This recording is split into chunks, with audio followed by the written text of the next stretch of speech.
Сайн байцгаана уу сонсогчдоо, мягмар гараг болсон байна. За тэгэхээр та бүхэнд энэ удаад 2006 онд буюу одоогоос 19 жилийн өмнө Гуандун мужийн Гуанчжоу хотод болсон нэг эвгүй хэргийг ярьж өгөхөөр бэлдсэн байгаа. За ингээд өөр ямар нэг оршил ярилгүй шууд гол яриа руугаа орцгоё. Гуанчжоу хотод байх нэг их сургуулийн барилга дотор докторийн зэрэг гойролж суралцж исэн залуухан эмэгтэй оюутан нүцгэн тэгээ нас барсан байдалтай болсон. За түүний биеийнх нь эргэн тойронд урагцсан хувцас бэлгэвчнүүд хөглөрсөн байсан. За эмх замбраагүй байдлаас болж ихэндээ болохоор ингээд янз бүрийн таамаглал төвшүүлж crime of passion буюу хит их сэтгэл хөдлөлөөс уур уцаараас болж яг алыг гэж зорж үйлдсэн гэмт хэрэг гэж ийм төрлийн цуу яриа болохоор ингээд сургууль гэлтгүү хот даяар маш богино хугацаанд бол тархаж хийсэн юм байна. За цогцос олдсон барилга нь бол нэг л гарцтай гадны хүмүүсийг нэвтрүүлэхгүйгээр хамгаалалтын ажилтнууд хяналт тавьдаг байсан. За хэрэг гарах үеэр бол ямар нэг с ิจ гтэй хүн орж гарч ирснийг хинч хараагүй. Тэгээд хаалттай өрөөнд тийм нэг учир битүүлэх зүйл болж өнгөрсөн нь хүн болгонд тааж чадхааргүй ансаг юм шиг ихэндээ бол санагдчихсэн байна. Цагдаа нар мөрдөн шалгалт хийх тусмаа энэ хэрэг улам бүр ээдрээтэй болж ердийн төсөөлснөөс төвөгтэй гэдэг нь бол тодорхой болж эхэлсэн. За хэрэг явдал бол Гуанчжоу хотод 2006 оны 4 сарын 6-ны оройн 9 цаг орчимд Гуанчжоуийн анагаах ухааны их сургуулийн Баян гэд дүүрэгт байх сургуулийн кампуст болж өнгөрсөн байгаа. За тухайн орой болохоор хоёр оюутан сургуулийн офисын барилгын хажуугаар явж явах үеэр нэг сонин зүйл олж анзаарсан. Барилгын дөрвөн давхрын гэрэл нь асаалттай. За тэгээд тэндээс нь болохоор хар утаа гарч ирснийг харчаад тэгээд гал гарцсан бахтаа гэж бодонгуудаа хамгаалтын ажилтнанд бол тэр дороо мэдгдсэн. Хид хідэн хамгаалагчид дөрвөн давхар руу гарч утааны их үүсвэр нь Жэн Куй гээд судалгааны ангиас гарч байгаа гэдгийг нь бол мэдэж авсан. За энэ танхим нь болохоор бакалавр болон докторийн оюутнуудын хичээлдэг хятадын уламжлалт ангаах болон эмнэлзүүн судалгаа хийгддэг тийм нэг лабораторийн танхим байсан. За орой байсан болохоор тухайн танхим бол түгжээтэй байсан. За тэгээд хаалгыг эхлээд тогшсон байгаа. Тэгээ хин нэгэн бол онгойлгож өгөөгүй. Ер нь бол анханасаа л тэр гал гарсан өрөөнд хин нэгэн амиа алдсан гэж хинч ерөөсөө төсөөлөгүйсэн. Гэхдээ эд хөрөнгийн хохирол галын тархалтаас сэргийлэхийн тулд хаалгыг хүчээр онгойлгохоос өөр арга угаасаа байгаагүй. За тэгээ эцэст нь болохоор тусгай багаж ашиглаад тэгээд хаалгыг эвдлээд дотор нь орсон чинь төсөөлөхөөргүй дүр зураг бол тэднийг ухагдсан. За ширээн дээр нүцгэн эмхтэй нүрээрээ доошоо хараа хөвтцэн биеийнх нь зарим хэсэг нь шатаад тэгээ ширээн дээр байсан тийм ном болон бусад баримт бичгүүд тийм цаасан зүйлүүд бол шатчихсан боловч гал нь бол тухайн танхимаас цаашаага тархаагүй тийм байдалтай байсан. Хоёр хамгаалагч гал унтраагч ашиглаж галыг унтрааж чадсан бол за өөр нэг хамгаалагч болохоор Баян дүүргийн цагдаагийн хилцэл рүү заалгаад нөхцөл байдлыг бол мэдэгдсэн байна. За энэ үеэр болохоор оюутнууд замун багш нар гадаа нь олноороо цугларсан байсан. Тэгээ мэдээж танхим дотор нүцгэн эмхтэй олцсон болохоор олон хүний сонирхлыг татаж янз бүрийн цуу яриа тэр дороод игдэж эхэлсэн. За гэмт хэргийн газар байсан нэг багш оюутнуудыг зохицуулж, тарааж, сургуулаас албан ёсоор мэдээлэл хүргэх хүртэл ямар нэг тийм дийлс сул ховжив яриа мэдээлэл цааш нь тараахгүй байхыг бол анхааруулж байсан юм. Амиа алдсан эмэгтэйг Жао Шижо гэдэг Жао гэх нэрээр нь цаашаа хэлээд явъя. За энэ эмэгтэй болохоор ангаахад докторийн зэрэгээр сурч исэн. Тэгээд сургуулийн харьяа эмнэлэгт бас ажилладаг байсан юм байна. Жао эмчийн хяналтанд байдаг өвчтнүүдэд ч гэсэн түүний энэ гинтийн үхэл бол маш хүнд тусч исэн ба. Өвчтнүүд нь бол түүнийг маш тийм залуухан, сайхан ааштай өвчтнүүддээ сэтгэлээсээ хандаж санаа тавьдаг байсан талаар дурсаж, за 60 настай нэг өвчтөн өөрийн ирэхгүй уйлж 10 гаруй жилийн турш тэр хүн бол үе мөчний өвчтөд зовж исэн ч гэсэн сүүлийн 3 жилийн хугацаанд Жао эмчээр эмчлүүлснээс хойш бол биеийн байдал нь эрс сайжирсан талаараа дурдж ярьсан байсан. За Жао бол хүмүүсийг үзэхдээ зөвхөн ингээд өвчнийг шалгаа зогсохгүй настай хүмүүсийн өдөр тутмын амьдралд нь санаа тавьдаг, тэдэнтэй ярилцах цагийг хүртэл гаргадаг тийм эмч байсан. За цагдаа нар бол түүний нийгмийн харилцаа талаас нь авч үзэхэд бол Жао гэх эмэгтэйд ямар нэг өс сансан ч юм уу дайсгансан хүн огт байгаагүй гэдгийг нь бол тогтоосон. Өс хонзонгийн сэтлэр аллах үйлдсэн байж магадгүй гэсэн таамгийг бол тэд нар бол шууд хойш нь тавихаар болсон. За түүний нас барсан талаарх мэдээлэл кампус даяар бол маш хурдан тарсан. За тэрнээс болоод жинхэнэ судалгааны танхимыг лацадсан байсан ч гэсэн ойртохоос айдаг болоод тэгээ шөнийн цагаар ингээд нөгөө сургуулийн барилга дотор ч юм уу за тэгээ кампусын гудмаар ч гэсэн оюутнууд ганцаараа явхаас ер нь бол зайлс хийдэг болсон. Зүгээр нэг цуу яриа тархаа зогсохгүй цаашлаад бол хүмүүсийг нэлээд их айдас давтуулж эхлэх болсон юм байна. За хэргийн хамгийн онцгүй бас өгөөсгөх аргагүй нэг зүйл нь болохоор хохирогч нүцгэн байснаас гадна за хажуухнаас нь ингээд нөгөө бэлгэвч олдсон асуудал байсан. За энээс нь болоод хүмүүс энэ аллага хайр дурлалын асуудлаас болж үүссэн байж магадгүй гэсэн тийм ховж болгож ярих болсон юм байна. За тэгснээ бүр жав эрэгтэй оюутнуудын дунд нэлээд их яригддаг. Бүр нэг дор 3 эрэгтэйтэй үерхдэг байсан гэх тийм маш муухай цуу яриа бол тарж хэлсэн. Гэхдээ яг нэг ийм гэмт хэрэг гараад хүн амиа алдчихад хахад ингээд зарим үед дараа нь ингээд хохирогчийн талаар муу мухай мэдээлэл яригдах тохиолдол айлч улсад байдаг гэж бол санагддаг. За тэгэхээр Жао гэх эмэгтэй үнэхээр хов живэнд яригдж байгаа шиг ингээд 3 эрэгтэйтэй зэрэг үерхдэг байсан уу гэвэл үгүй. Түүний танил хідэн хүний хэлснээр бол Жао нэг найз залуутай байсан. За тэр залуу нь бас л докторийн ангийн оюутан байсан юм байна. За тэгээ хэрэг гарсны маргааш өглөө гэхэд бол цагдаа нар түүнтэй холбоо бариад тэгээ хэргийн газар руу дуудаж байцаалт хийсэн. За тухайн залуугийн хэлснээр Жаотай удаан хугацаанд доктортой харилцаатай байсан гэж өөрөө бол мэдүүлсэн. За тэд бол бие биенийхээ гэр бүлийнхэнтэй уулзсан. За тэгээ сургуулаа төгсөөд бол гэрлэхээр энэ хосууд бол төлөвлөж исэн юм байна. Байцаалтын туршид сэтгэл хөдлөлөө маш сайн хянжсэн ч гэсэн байцаалт дууссаны дараа гарч яваад тэгээ гадаан нь хүлээж исэн хоёр найзынхаа дэргэд очиод тэр залуу бол ухаан алдаж унсан байгаа. Тэгээ сэргснийхээ дараа тэр тэсгэл алдаж маш чангаар уйлж хамт байсан хоёр найзыг нь ч гэсэн цагдаа нар бас дуудаад тэгээ богино хугацааны байцаалт авсан байгаа.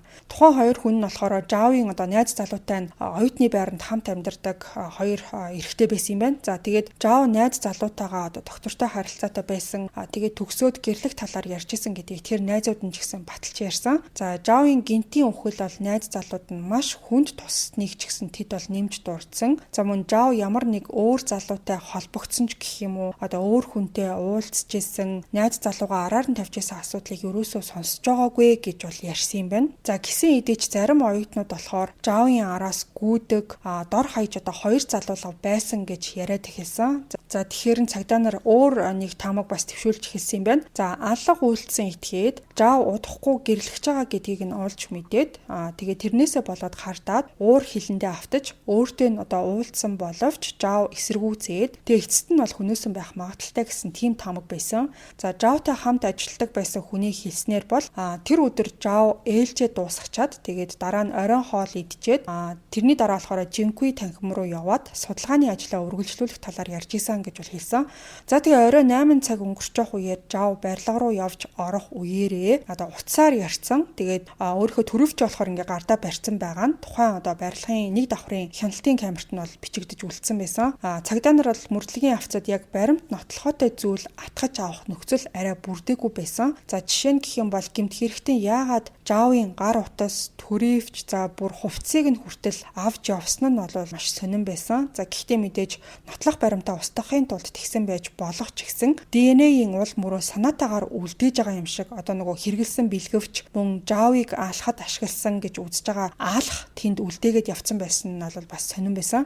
За магадгүй хит их ингээд сандарснаасаа болоод эсвэл цагдаа нарын мөрдлөгийг бодлоонтой болгохын тулд тийм үйлдэл хийсэн байсан уу гэдэг нь бас нэг асуулт болж гарч ирж байгаа. За хэргийн бас нэг чухал бөгөөд с ิจ гтэй нөхцөл нь юу байсан гэхээр Жаовын үхлийн шалтгаан байсан байгаа. Хамгаалагчид хамгийн анх хаалга эвдэж орох үеэр гал бол тийм ч хүчтэй байгаагүй. Зөвхөн ширээн дээрх ном тэгээд хохирогчийн биеийн ар хэсэг бас гарлуу нь багахан тархсан байсныг бол анзаарсан. За тухайн өрөө бол утаатай байсан ч гэсэн амьсгал боогдуулах хэмжээний угаартаж нас барах хэмжээний тийм өтгөн утаатай бол байгаагүй. За цагдаа нарын дүгнснээр бол хэрвээ гал гарах үеэр хохирогч амьд байсан бол тэрийг өөрөө ингээд унтраах ер нь бол боломжтой байсан. Тийм амар том гал бол биш байсан. За тухайн одоо нөгөө танхимд нь болохоор усны цорго гоожуур бол байдаг. Тэгээд ч хохирогч одоо зутгаж оролцсон эсвэл одоо тэмцэлсэн шинж тэмдэг ерөөсөө байгаагүй. Тэгэхээр тухайн гал гарахаас ч өмнө хохирогч бол аль хэдийн амиа алдсан байсан гэдгийг харуулж исэн. За шүүх эмнэлгийн шинжээчид ч гэсэн түүний амнаас гарсан багахан хэмжээний цусыг галаас үүдэлтэй бишээ гэж бол тогтоосон байна. Хамгийн ихний боломжит хувилбар нь жав толгойроо хүчтэй зохиулсны улмаас дотуур цус алдаж амиа алдсан. За хоёр дахь хувилбар нь болохоор ямар нэг бодисоор хордуулж түүнийг хүнөөсөн байж магадгүй гэж үзсэн. За тухайн өрөөний гаднах төмөр хаалга нь бол цоочтой. Тэгээ бүх цонх нь хаалттай.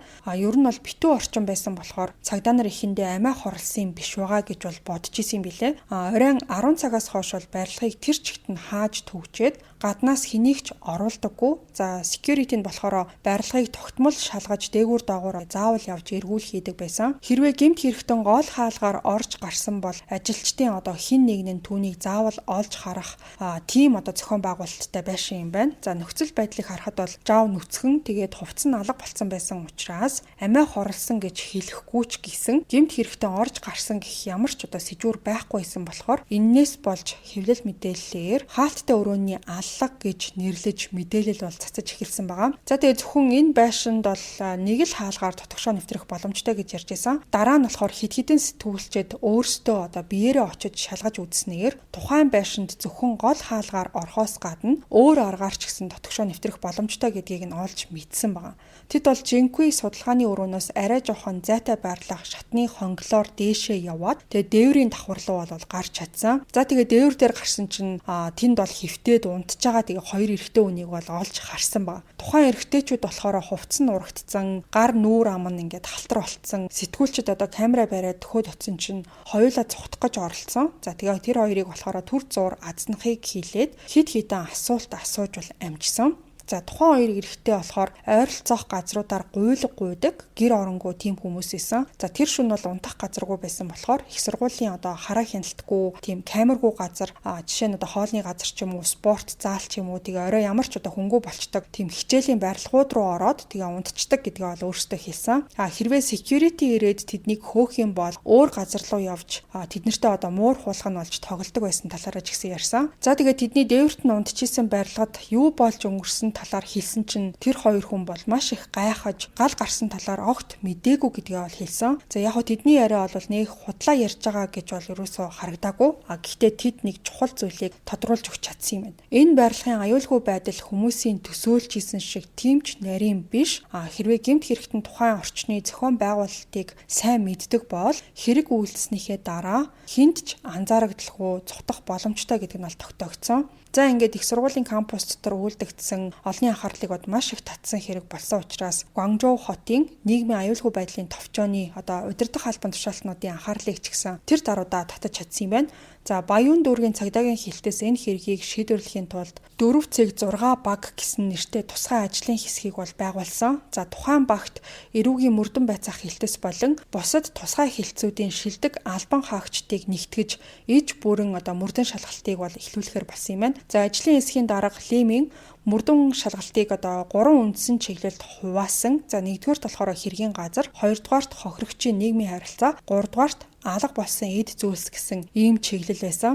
За 5 хоногийн туршид ажлын хэсгийн гишүүд өдөр шөнөгүй ажиллаж 100 гаруй хүнээс мэдүүлэг авч 20 гаруй чухал гэж үзсэн хүнийг нэг бүрчлэн шалгаж эцэст нь одоо гин буруугүй гэдгийг тогтоосон. За тэрэнд нь бол одоо хохирогчийн найз залуу, ангийн найзууд, хамт ажилладаг хүмүүс болон одоо гэр бүлийнх нь бол багтчихсан байгаа. Тэд бол бүгдээрээ с 'ижигтний тооноос хасагдсан. За тиймээс мөрдөн шалгалт мухардалд орж эхэлсэн байгаа. За энэ явдал нь бол мөрдөгчдөд асар их бие махбодын болон сэтгэл санааны дарамт болж исэн. За учир нь гэх юм бол маш олон мөрдөн байцаагчид өдөр шөнөгүй ажиллаж хит их ядаргаанд бас орсон байсан.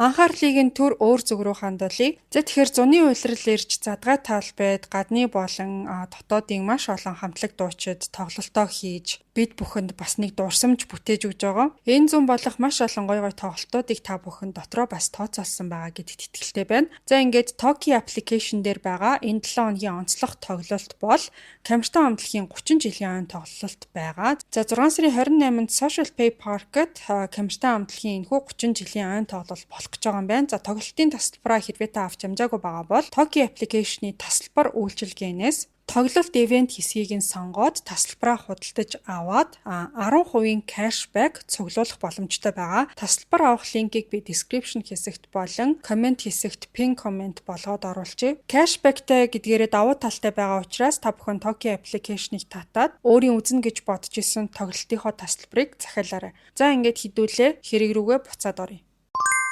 За мөрдлөгийн ажлын 6 дахь өдрийн өглөө эрт мөрдлөгийн авцын ээлжид хурлын үеэр бол хохирогчийн алдагдсан эд зүйлийг мөрдөжсэн багийнхан маш чухал зүйлийг бол танилцуулсан. За тэднэр бол Жаогийн нэр дээрх банкны дансны гүйлгийг нь шалгаад банкнаас өгсөн өгөгдлүүдийг нь ашиглаж орлого зарлага шилжүүлэх болон зарцуулалтын мэдээллүүдийг нэг бүрчлэн шалгаж үзээд чухал сэжүүр олж чадсан юм байна. За тэгээ алга гарсны маргааш нь үүрээр Жаогийн хадгаламжийн данс ашиглагдсан гэдэг нь бол илэрсэн. За тэр гүйлэг нь болохоор ICBC банкны ATM-ээр хийгдсэн. За тэгээд нэг хүн их холхилддог гудамжны уулзврын ойролцоох салбарт тухайн гүйлгээ бол хийгдсэн байсан. Тэгчээд тухайн үед Жаогийн утас нь түр хугацаанд асаад ICBC банкны харилцагчийн үйлчилгээ рүү залгасан болохыг нь илрүүлсэн. За ийм хоёр чухал мэдээллийг авсан мөрдөгчид шууд ICBC банкны салбар руу яваад хяналтын камерын бичлэгийг олж авахар болсон юм байна. За тэгээ камерын бичлэгээс тэд нэг эрэгтэй с ิจ гтнийг тодорхойлох боломжтой болсон. Цааш нь бол нэмэлт судалгаа хийж ямартаач хэн гэдэг хүн болохыг нь тэд бол мэдэж авч чадсан юм байна.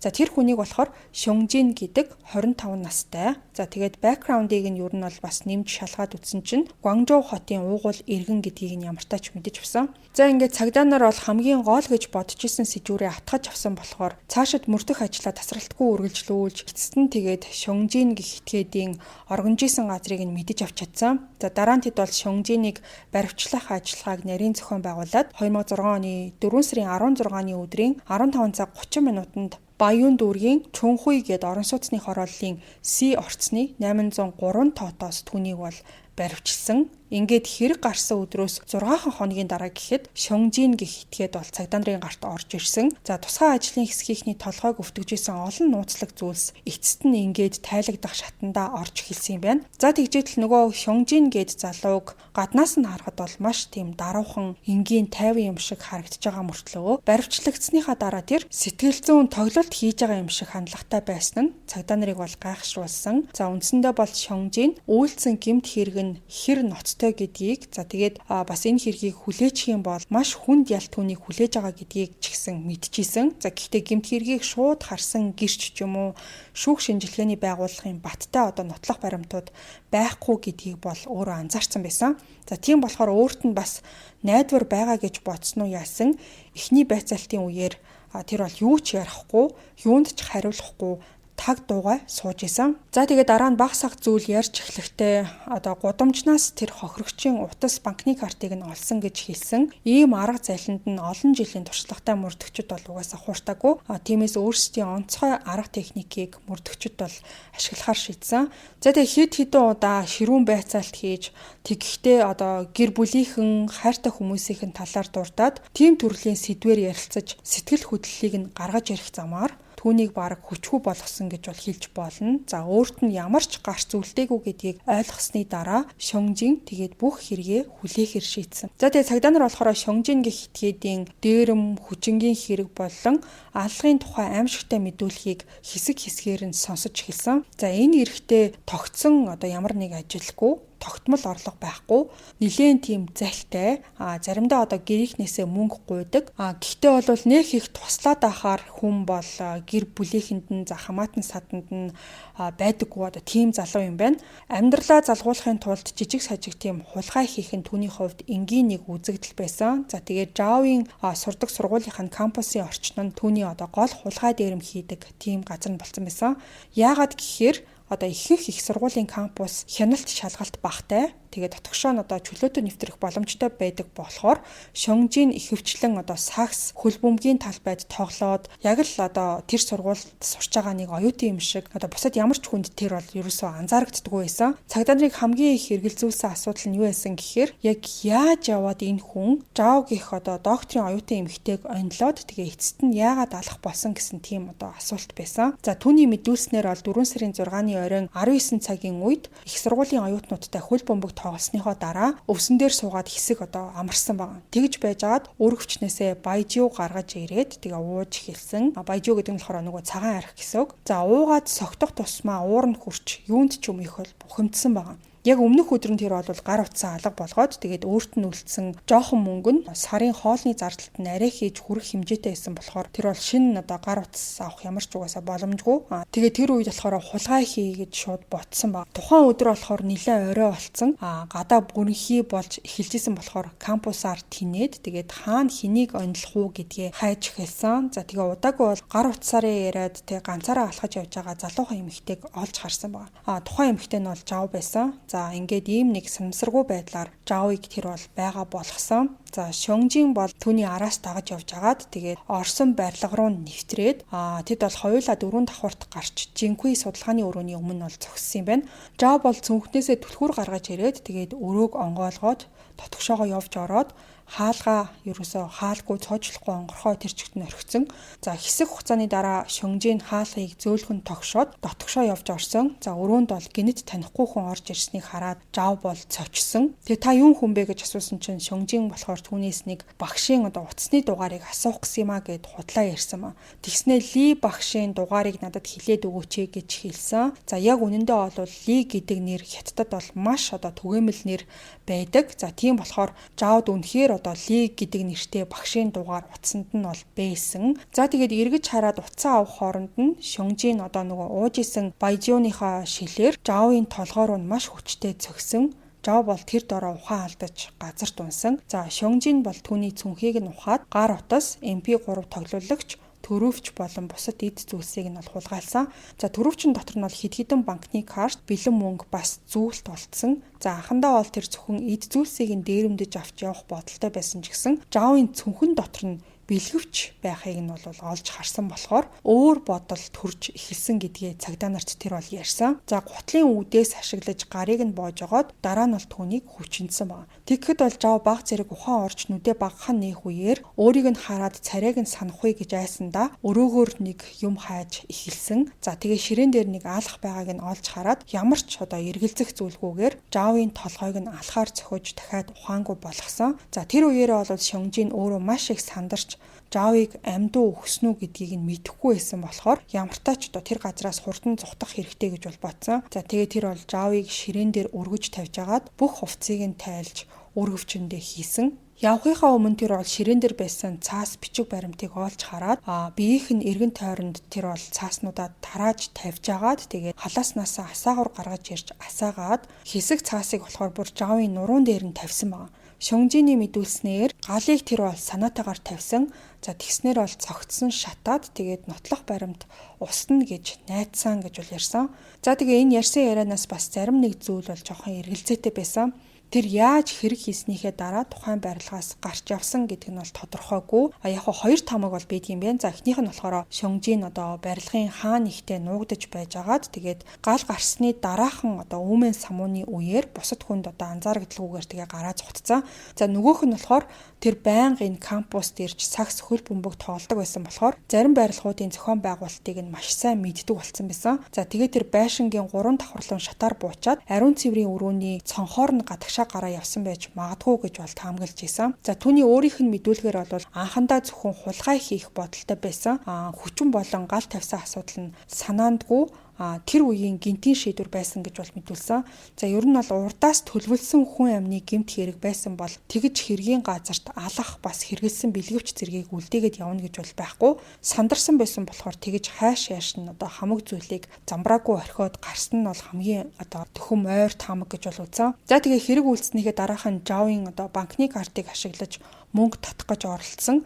Гар утсыг нь асааж ашигласан зэрэг нь ямар нэг зүйлийг урьдчилан төлөвлөх чадваргүй тэгээд ч мөрдөн байцаалтаас зугтах ямар ч боломжгүй гэдгээ энэ байдлаараа бол харуулж байсан. За эцэстээ энэ хэргийг энгийн хүмүүс хүртэл урдаас төлөвлөсөн аллага биш архины нөлөөнд автсан үедээ санамсаргуу үйлдсэн гэмт хэрэг гэсэн дүгнэлтэнд хүрч бараг тийм байдлаар хүлээн зөвшөөрсөн гэж хэлж болно. 2006 оны 11 сарын 20-нд Гуанчжоу хотын дунд шатны ардын шүүх энэ хэргийг хаалттайгаар шүүн хэлэлцсэн юм байна. За Шёнgjин бол дээрэн болон хүчин үйлдсэн гэмт хэрэгүүдэд хүлээн зөвшөөрсөн. Тэр өдөр шүүхэд зөвхөн түүнд улсаас томилсон өмгөөлөгч оролцоод гэр бүл таньдаг найз нөхөд гэх хүнээс нэг ч хүн очоогүй юм байна. За тэр өөрөө болохоор хорход өнгөрүүлсэн 7 сар гарангийн хугацаанд өдөр болгоныг яаж туулах ёстойгоо ч гэсэн мэдэхгүй байсан талаараа бол дурдчихсан. Үйлдсэн хэрэгтэй бол маш их харамсаж байгаа гэдгээ илэрхийлээд өөрийнхөө болон Жаовын гэр бүлд учруулсан хор хохирлыг яаж нөхөн төлөхөө ч гэсэн мэдэхгүй байгаа гэдгээ бол дурдсан.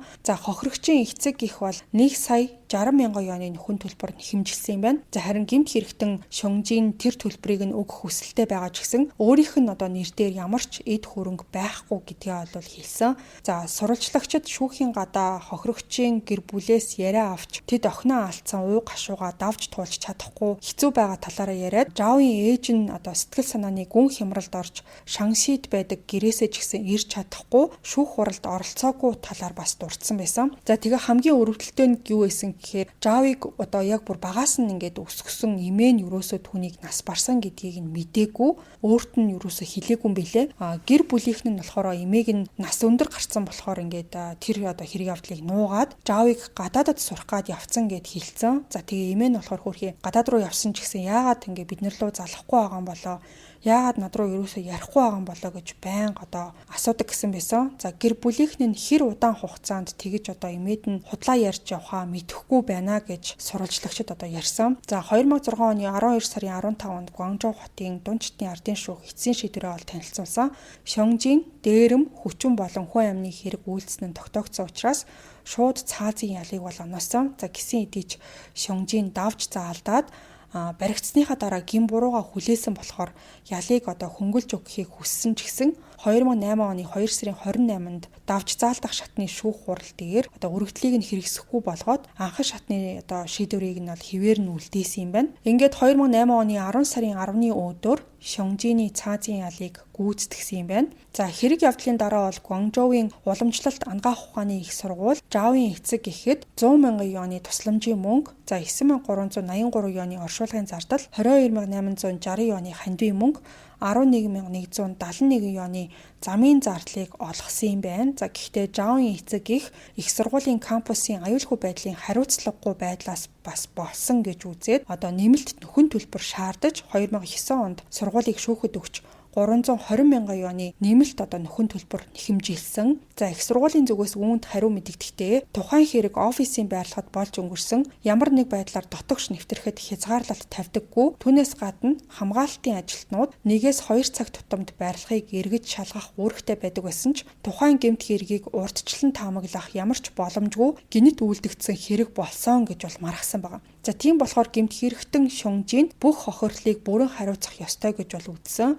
За харамсалтай нь бол шүүх эцэст нь их сургуулийг бол буруугүй гэж үзээд Жаовын эцэг эхийн гаргасан нэхэмжлэлийг хэрэгсэхгүй болгосон юм байна. За хохирогчийн эцэг эхийн шийдвэрт маш сэтгэл дундуур хоцорсон. За тэгээ энэ талаар дурдахтаа шүүхийн шийдвэр ямар байх нь хамаагүй охин минь сургуулийн кампус дотор байх судалгааны өрөөнд амнасаа алдсан. Тэд энэ явдалд ийм хариу үйлдэл үзүүлж ичиж санаа зовхгүй байгаа нь харамсалтай байна гэж бол ярьсан байсан. Бараг 20 гаруй жилийн өмнө их сургуулийн кампуст болсон энэ хэрэг өнөөдрийг хүртэл яригдж хүмүүс санаа алдахад хүрд юм байна. За хэрэг олон нийтийн дунд бол маш өргөн хүрээтэй яригдах болсон хамгийн гол шалтгаан нь нөгөө хэрэгэлсэн бэлгэвчний асуудал байсан. За хүн болгон янз бүрийн ховжив ярьж хохирогч Жаов, Шёнgjин хоёр хайр дурлалын холбоотой байсан. Тэгээ хурмынхаа өмнө сүүлийн удаа уулзгаар болсон. За тэгээ Жаов жирэмснээс хамгаалахын тулд тухайн үед цүнхэндээ бэлгэвч аваад явж исэн байж магадгүй гэж хүртэл биччихсэн. Судалгааны тусгай өрөөг зориуд тэд сонгоод хохирогч эмэгтэй кампусын